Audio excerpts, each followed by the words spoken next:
DElEd में admission के लिए दो तरह के आरक्षण की व्यवस्था करते हैं। एक होता है हॉरिजॉन्टल आरक्षण। हॉरिजॉन्टल आरक्षण दिव्यांग लोग हैं उनके लिए 5% आरक्षण है, वो सब कैटेगरी में जैसे तो वहाँ ईडब्ल्यूएस कैटेगरी में लड़कियों का एडमिशन होगा। वेलकम टू माय चैनल, आपका स्वागत है।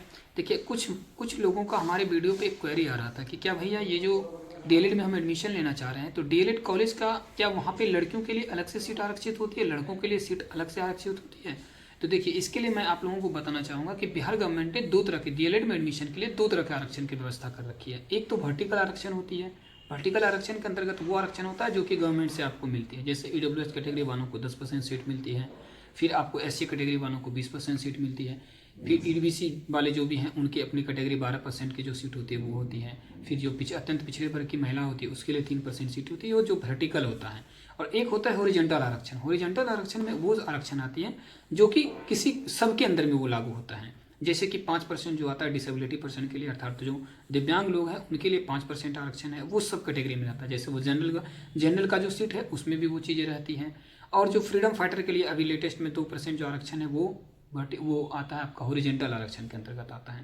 तो ये दो तरह की आरक्षण के नियम जो है बिहार गवर्नमेंट डीएलएड में एडमिशन के लिए स्पेशल रूप से लागू किया है। अब यहाँ पे तीसरी एक जो सबसे इंपॉर्टेंट आती है वो आती है उर्दू वालों के लिए। उर्दू वालों के लिए उर्दू विषय के लिए स्पेशली 10% सीट आरक्षण करके रखा गया है।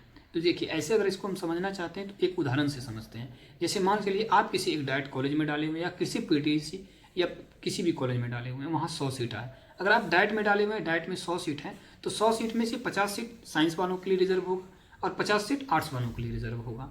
तो 50-50% दोनों का सीट रिजर्व हो गया। अब उसी 50-50% सीट में से 10% सीट ऐसी होगी जो उर्दू वालों के लिए होगा, उसी में से एडजस्ट किया जाएगा। वो आर्ट्स और साइंस दोनों मिलाकर के 10% सीट उर्दू वालों के लिए रिजर्व किया जाएगा। तो अब जैसे मानकर चलिए कि आपका कैटेगरी है, आप जिस भी कैटेगरी से चाहे बिलोंग कर रहे हैं, लेकिन वहाँ पे आपको बस बेसिकली दो ही तरह का एडमिशन होता है, एक साइंस और एक आर्ट्स। आप उसके थ्रू चले गए तो सपोज इट मान के चलिए कि आपने डाइट में डाला, एक डाइट में 100 सीट और 500 फॉर्म, मान के चलते हैं कि 500 फॉर्म गिरता है अगर उसमें, तो 500 सीट में अगर ओवरऑल जो 500 लड़के हैं उसमें से हाईएस्ट रैंक लाने वाले लड़के अगर हैं 80 नंबर, तो उस कॉलेज का डिसाइड हो गया कि 80 नंबर जो है जनरल वालों की कटअप होगी। अब जनरल वालों की अब ये बोलिए कि जनरल वालों की सीट कितनी है, तो अब जो वर्टिकल वाला जो आरक्षण है उसी के अकॉर्डिंग देखा जाएगा। अब उस वर्टिकल आरक्षण में जैसे मान कर चलिए कि जनरल के हिस्से कितनी सीट आती है, 10 से 12 सीट आ रही है, लगभग 12 से 15 सीट आ रही है।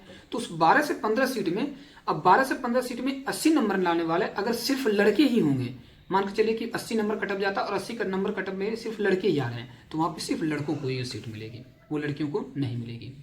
अब वहाँ पे सोचने वाली बात यह है कि जैसे कोई ईडब्ल्यूएस कैटेगरी से है तो ईडब्ल्यूएस कैटेगरी वालों का कटअप जाता है 65 नंबर, सपोज इट मान कर चलिए। वहाँ पे ईडब्ल्यूएस की सीट कितनी है एक कॉलेज में, मुश्किल से 4 या 5 सीट होती है पूरे। अगर कैटेगरी वाइज दोनों को देख लेते हैं तो लगभग 9 सीट हो जाती है। साइंस वालों की अलग होगी 3-4 सीट होगी, फिर आर्ट्स वालों की अलग होगी, दोनों में कैटेगरी जोड़ा जाए तो तीनों का 8 या 9 सीट होती है। तो 8 या 9 सीट का वो कैटेगरी, अब वो कटअप ईडब्ल्यूएस वालों का क्या है 65 और शॉर्ट सीट कितनी है टोटल 9।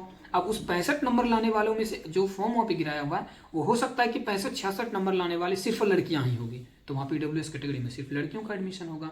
तो यहाँ पे देखिए ओवरऑल समझनी ये है कि जो डाइट में होती है, जब आप डाइट में काउंसलिंग के लिए भी फॉर्म आपने अप्लाई किया उसमें आपका रॉ मार्क्स दिख गया है कि कितना मार्क्स आपका आया हुआ है, उसके आधार पर आपने डाइट में फॉर्म अप्लाई किया है, आपने कॉलेज को रेफरेंस में रखा, कॉलेज चूज किया आपने, उसके आधार पे जैसे ही आपकी जिस भी कॉलेज को आपने फर्स्ट में रखा होगा, तो सपोज इट मान चलिए आपने डाइट पूरबसराय को रखा है फर्स्ट में, तो वहाँ की कटअप देखा जाएगा कि वहाँ पे कितना फॉर्म गिरा है, उस फॉर्म के अकॉर्डिंग वहाँ पे जो सीटें हैं, सीट का जो अलॉटमेंट किया गया उसमें कटअप जिस तरह से निर्धारित होगा उस तरह से आपको कटअप के अकॉर्डिंग आपको वहाँ पे आरक्षण का फायदा मिलेगा। और वहाँ पे ऐसी कुछ भी व्यवस्था नहीं है कि लड़कियों के लिए अलग से आरक्षित सीट रखी गई है, लड़कों के लिए अलग से आरक्षित सीट रखी गई, ऐसा बिल्कुल नहीं है। बस एक हॉरिजॉन्टल आरक्षण जो है उसमें 3 तरह के आरक्षित सीटें हैं। जैसे 10% उर्दू वालों के लिए वो आरक्षित सीट है, हर कॉलेज में 10% उर्दू वालों के लिए है, जो साइंस और आर्ट्स दोनों मिला करके होती है। जो डिसेबिलिटी पर्सन है उसके लिए 5% सीट होती है, वो आरक्षित सीट है। 2% फ्रीडम फाइटर के जो हैं वो उनके जो फैमिली वाले लोग हैं उनके लिए आरक्षित सीट है। तो बस इस तरह के जो हॉरिजॉन्टल आरक्षण 3 तरह की है वो तीनों आरक्षण आपका लागू होता है, अदरवाइज किसी भी तरह की कोई आरक्षण लागू नहीं होता है। धन्यवाद।